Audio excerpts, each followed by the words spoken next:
हरे कृष्णा, राधे राधे। मेरे YouTube channel जय अमृत कथा में आप सभी का स्वागत है। आज मैं आपको सुनाने जा रही हूँ संतान सुख, संकट नाश और मनोकामना पूर्ति का अत्यंत पावन व्रत सकट चौथ व्रत कथा। सकट चौथ का यह पवित्र व्रत माघ मास के कृष्ण पक्ष की चतुर्थी तिथि को किया जाता है। इस दिन माताएं अपनी संतान की दीर्घायु, उत्तम स्वास्थ्य और सुख समृद्धि के लिए निर्जल उपवास रखकर रात्रि में चंद्र दर्शन के बाद भगवान गणेश और माता सकट की विधि पूर्वक पूजा करती है। शास्त्रों के अनुसार जिस घर में श्रद्धा से यह व्रत किया जाता है, वहां से संतान कष्ट, भय, रोग और दरिद्रता स्वतः दूर हो जाती है। तो आइए श्रद्धा भाव से सुनते हैं सकट चौथ व्रत की यह पौराणिक और चमत्कारी कथा, जो भगवान गणेश की असीम कृपा का सजीव प्रमाण है। तो चलिए सुनते हैं। सकट चौथ व्रत कथा। एक साहूकार और साहूकारनी। एक साहूकार और एक साहूकारनी थे। वह धर्म पुण्य को नहीं मानते थे। इसके कारण उनके कोई बच्चा नहीं था। एक दिन साहूकारनी पड़ोसी के घर गई। उस दिन सकट चौथ था। वहां पड़ोसन सकट चौथ की पूजा करके कहानी सुना रही थी। साहूकारनी ने पड़ोसन से पूछा, तुम क्या कर रही हो? तब पड़ोसन बोली कि आज चौथ का व्रत है, इसीलिए कहानी सुना रही हूँ। तब साहूकारनी बोली, चौथ के व्रत करने से क्या होता है? तब पड़ोसन बोली, इसे करने से अन्न, धन, सुहाग, पुत्र सब मिलता है। तब साहूकारनी ने कहा, यदि मेरा गर्भ रह जाए तो मैं 1.25 सेर तिलकुट करूंगी और चौथ का व्रत करूंगी। श्री गणेश भगवान की कृपा से साहूकारनी के गर्भ रह गया तो वह बोली कि मेरे लड़का हो जाए तो मैं 2.5 सेर तिलकुट करूंगी। कुछ दिन बाद उसके लड़का हो गया तो वह बोली कि हे चौथ भगवान, मेरे बेटे का विवाह हो जाएगा तो मैं 5.25 सेर का तिलकुट करूंगी।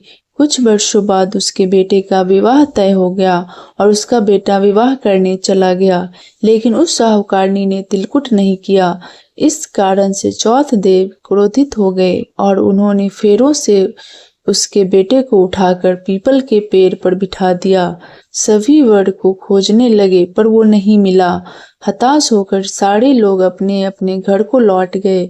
इधर जिस लड़की से साहूकारनी के लड़के का विवाह होने वाला था, वह अपनी सहेलियों के साथ गणगौर पूजने के लिए जंगल में दूब लेने गई थी।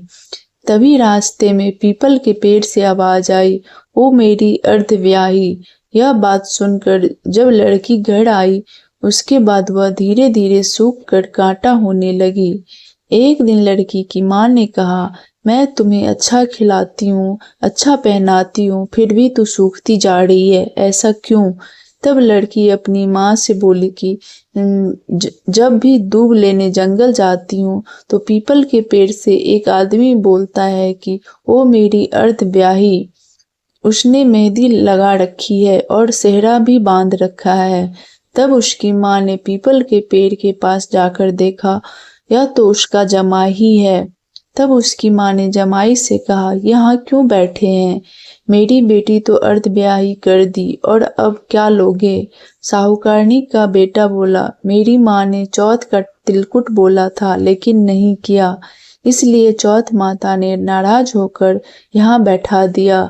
यह सुनकर उस लड़की की माँ साहूकारनी के घर गई और उससे पूछा कि तुमने सकट चौथ का कुछ बोला है क्या?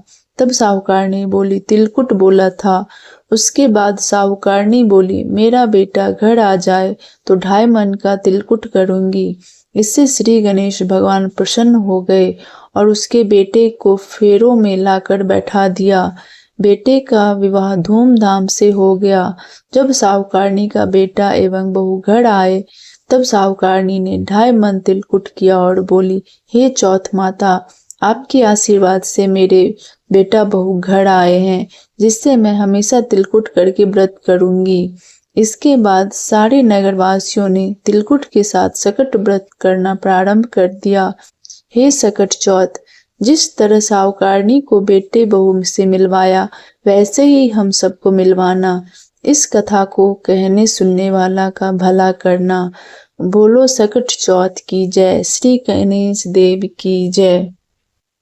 इस प्रकार हे भक्तों, सकट चौथ व्रत की कथा हमें यह सिखाती है कि सच्चे मन, श्रद्धा और नियम से किया गया व्रत अवश्य फलदायी होता है। जो माताएं और भक्तजन सकट चौथ के दिन पूर्ण श्रद्धा से माता सकट और भगवान गणेश की पूजा करते हैं, उनकी संतान पर कोई संकट नहीं आता और जीवन में सुख, शांति और समृद्धि बनी रहती है। भगवान गणेश की कृपा से उनके सभी कष्ट दूर होते हैं और मनोकामनाएं पूर्ण होती है। वक्रतुंड महाकाय सूर्यकोटि समप्रभ निर्विघ्नं कुरु मे देव सर्वकार्येषु सर्वदा। इसी मंगल कामना के साथ जय अमृत कथा चैनल आपसे विदा लेता है। यदि आपको यह कथा अच्छी लगी हो तो कृपया वीडियो को लाइक करें, अपने मित्रों व परिवारों के साथ शेयर करें और ऐसे ही पावन कथाओं के लिए चैनल को सब्सक्राइब करना ना भूलें। जय श्री गणेश, जय माता सकट, हर हर महादेव।